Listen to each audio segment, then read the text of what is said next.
Today I'm going to go over 6 things to look out for when buying a classic motorcycle. So number 1 on my list is rusty gas tank or gas tank sealer. This is often referred to as the cancer of a motorcycle if the gas tank is rusted. It can be very hard to get rid of the rust on the inside of the tank, and if the rust is severe enough, it's already creating holes in the bottom of the tank, which often leads to people using tank sealer. Now, there's several methods to get rid of rust in gas tanks. There's muriatic acid, which I don't recommend. It's too corrosive. If the gas tank's already painted or original paint, the muriatic acid will eat away at the paint nearly instantly. The advantage of muriatic acid is it's instant. The fumes are incredibly horrendous. I don't recommend not having a respirator if you end up using it, but it will clear out the rust nearly instantly to a bare metal finish. Now, again, it'll ruin your paint in the process of any spills on it. The 2 methods I like to use is 1, electrolysis, which is just using electricity and sodium carbonate. And the other method I like to use is vinegar. Vinegar is pretty cool. It takes a while. It's probably the longest process. It could take anywhere from 2 to 5 or 6 days in order for vinegar to work correctly. And you might end up having to do several cycles of vinegar in order to correctly clear your gas tank. Now, tank sealers, I would say, are maybe even worse than a rusty gas tank. You can fix a rusty gas tank, but if a gas tank is already sealed, you're gonna have a challenging time getting it out. You can also use vinegar to get rid of tank sealers as well, which I've done several times. You'll have to do several flushes in order to get it out. The reason people use gas tank sealers is often because there's holes in the bottom of their gas tank or there's rust in the gas tank. But the problem with tank sealers, if you read the back of any label of any good tank sealer, it'll say that the gas tank has to be down to bare metal in order for the tank sealer to work. But if your gas tank's already down to bare metal, then what's the need of the tank sealer? So I really try to avoid tank sealers. There's several different brands out there, and I've never had luck with any of them. I've never seen a gas tank sealer last more than 10 years without causing issue.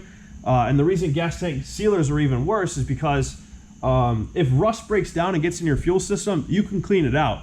But if gas tank sealer starts breaking down and getting in your fuel system, this will dry inside of your carburetors, and you may not even be able to clear the passages out. It's basically like putting glue inside of your carburetors. That's the reason I don't recommend it. Now, I'm going to show you what to look out for. I'm going to show you, I'll show you an example of a tank sealer and also a rusty gas tank, just to show you guys what to look out for. So here are 2 identical gas tanks from the same model motorcycle. These are both from a Kawasaki GPZ 750 Turbo, like pictured right here. Now, this is an ideal gas tank. It's bare metal on the inside. There's no evidence of rust whatsoever. If I can get the light, that's a good angle right there. You can see it's down to bare metal everywhere inside the gas tank. Even the neck on the gas tank, where I'm showing right now, can be deceiving. Ideally, when you're looking inside of a gas tank, you want to angle your light and look down towards the bottom seam along the line right here inside of the gas tank. That's where rust is generally going to form. But here I'm going to show you another example of a gas tank that has a sealer in it. This is a cream sealer, so it has a tan color to it. There's several different colors that sealers can be. You can see inside of there. It's even like dripping inside of the inlet right here. But this is a common cream sealer. There's also a red style sealer, which I believe is called red coat. But yeah, if you see anything but bare metal inside of the gas tank, that is a severe red flag, and that's something to look out for. So number 2 on our list is going to be Carb Sync and Carb Clean. Now, often when I read an ad for a motorcycle and it says it needs the Carb Synced or the Carb Clean, it's often a jetting problem. When you see these in the ad, oftentimes the bike has an exhaust on it or a modified intake. It has pod filters instead of the stock airbox, and the bike doesn't run correctly. People will say it's a carb sync, but that's often never the problem. Same with the Carb Clean. If you see any modifications to the exhaust or the intake, someone will say the carb needs to be clean, when in reality it needs to be jetted in order to be tuned correctly for that exhaust and intake. So that's another thing to look out for. So what it really means when a carb is out of sync is it's only a multi-cylinder carb phenomenon. So you need, basically a carb sync won't happen if you have only a single cylinder motorcycle. But what a carb sync is you're essentially syncing the throttle blades to open correctly and pull the correct amount of vacuum in your engine when you're at a certain RPM. So one way to test it is to open your throttle all the way, which the blades will be even like they are now. And really it's to see if these blades are even. If one of the blades is out of sync at all, it could be turned a little bit off and it won't be in sync with the other three. So that's what a carb sync is. So number 3 on our list is going to be straight front end. This has burned me a few times. Everything looks beautiful on a motorcycle, and you start to push it and you realize that the bike is pushing a little bit crooked. That's one way to tell right away. A straight front end can be very deceiving. It can be hard to tell, especially if you don't really test ride a bike and it's an older motorcycle like this. You might just load it in the back of your truck and not think anything of it. One thing to look out for in a straight front end is you have to determine whether the forks are bent, whether the frame is bent, whether the bars are bent, or whether the triple tree or yoke is bent as well. So here I have my custom built Honda CB750 Cafe Racer. Although the front end isn't stock, it'll be used for general purposes just to show you guys what a straight front end would look like, and also how to tell right away if the front end isn't straight. So what you want to look out for is if you basically want to match this triple tree and make sure it's lined up directly straight with the front tire. You can tell on this bike that it's directly straight and the front end is straight. But if you match the triple tree here and you realize that the tire is a little bit crooked, then it's probably your forks that are bent. Now, usually what bends in the forks are these chrome tubes, which are especially prevalent in classic motorcycles. If it's upside down forks, like a newer style sport bike, then it's going to be less likely the case. But also something to look out for is the bars could be crooked on the bike, but the front end is also straight. So you can, that's basically how you tell if the bars are bent compared to the front end. So what you want to look out for is if you notice that the triple tree right here is straight to the front tire, but the bars aren't, then either the bars could be bent or there could be some rubber mounted bushings, and that's what holds on your bars, and those could be ever so tweaked. So that's something else you want to look out for. Now, bent front ends are actually extremely common for classic motorcycles. If you even hit a curb too hard at an angle, you're going to bend the front end or the front forks. Generally, if your front wheel isn't straight, like I just showed you guys, and you notice the chrome tubes are bent, that's generally the only thing you have to replace are the chrome tubes. This isn't too expensive of a repair. If it is just the chrome tubes, it's very labor intensive. You essentially have to rebuild the forks completely. But it ends up being, if they sell replacement fork tubes for your bike, anywhere from $150 to a $300 repair if you do it all yourself. While you're replacing the chrome tubes, I recommend just rebuilding the forks completely with all new bushings and seals. So it's a good excuse to rebuild it, but this is more common than you would think. Now, another thing to note is it's rarely ever a bent frame. But if you do notice that the triple tree and the tire are straight, but the wheel is maybe a little bit crooked this way or that way, then it could end up being a bent frame. Many times people will try to just replace the chrome tubes and then realize, oh shoot, my frame's bent. But I find that the chrome tubes in the forks are usually the path of least resistance and end up taking a lot of the brunt of the force. So then this brings us to number 4 on our list, which is slipping out of gear. This one's gotten me a few times as well. Unfortunately, this is a very expensive repair, so this is a more critical one than, say, a straight front end or a carb clean or carb sync.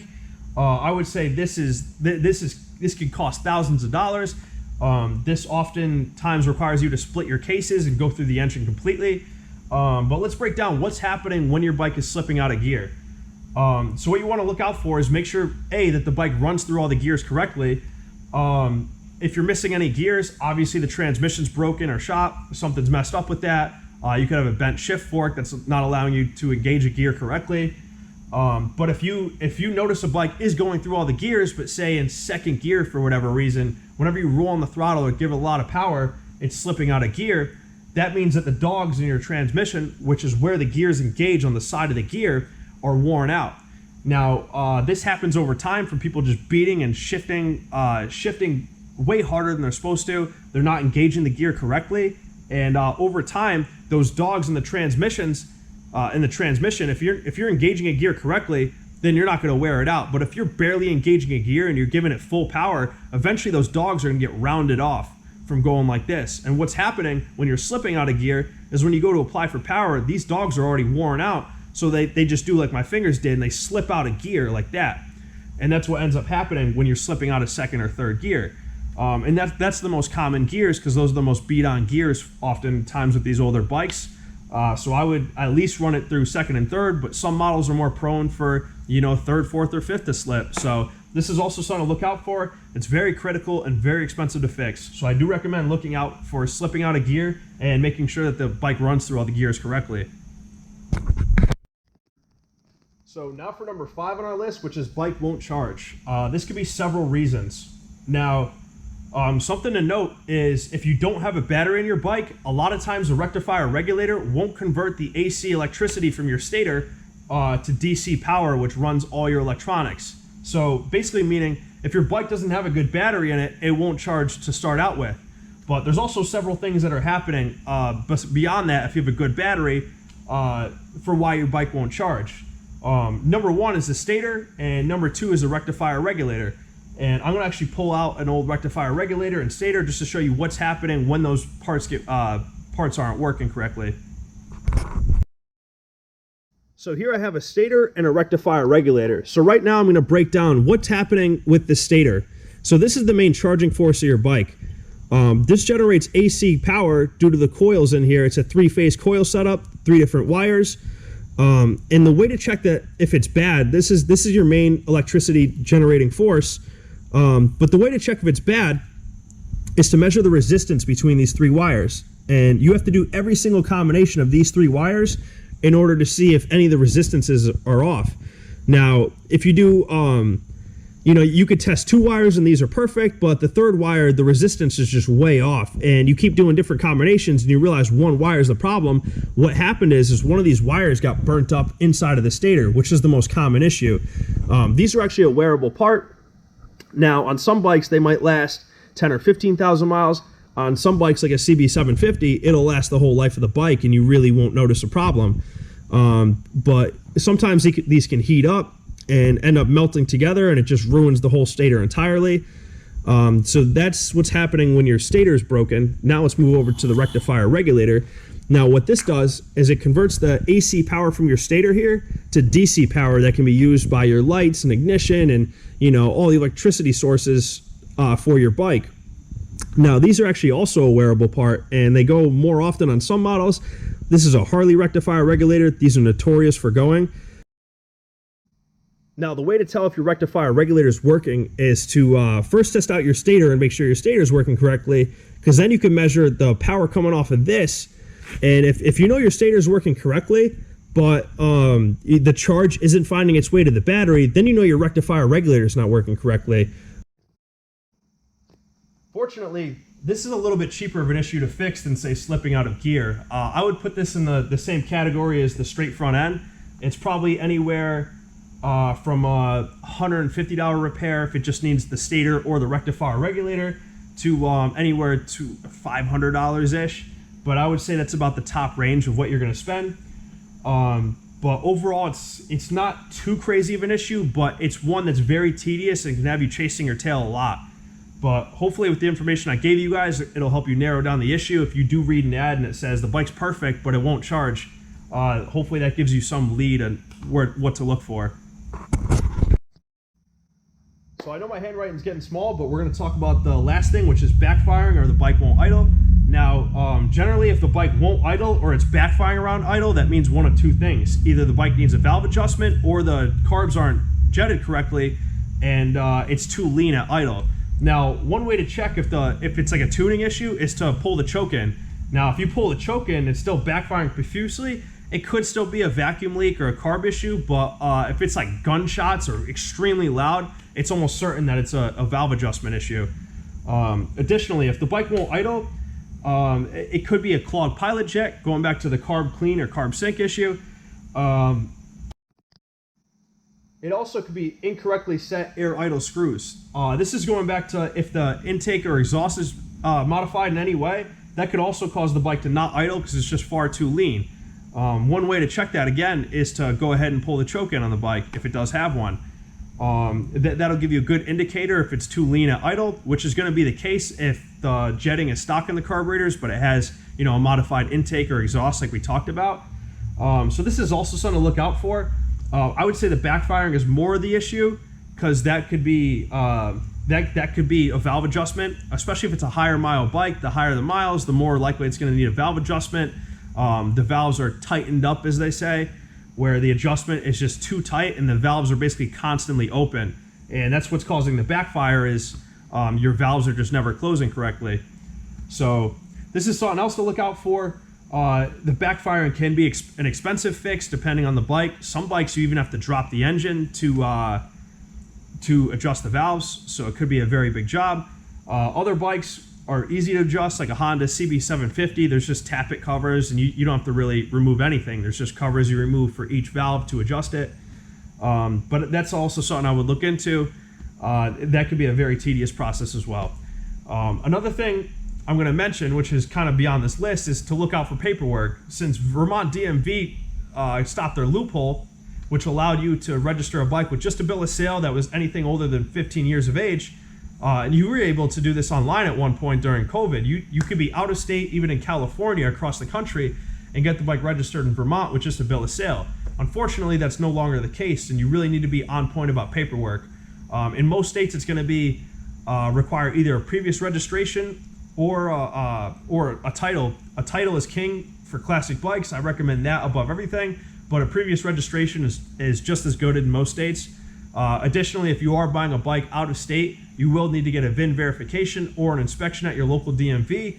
The VIN verification or inspection requires everything to be working on the bike, such as headlights, turn signals, brake lights, all the horn. All the electronic features have to work on the bike, and it also has to run good without making too much excessive noise. It's a tedious inspection, even on very old bikes.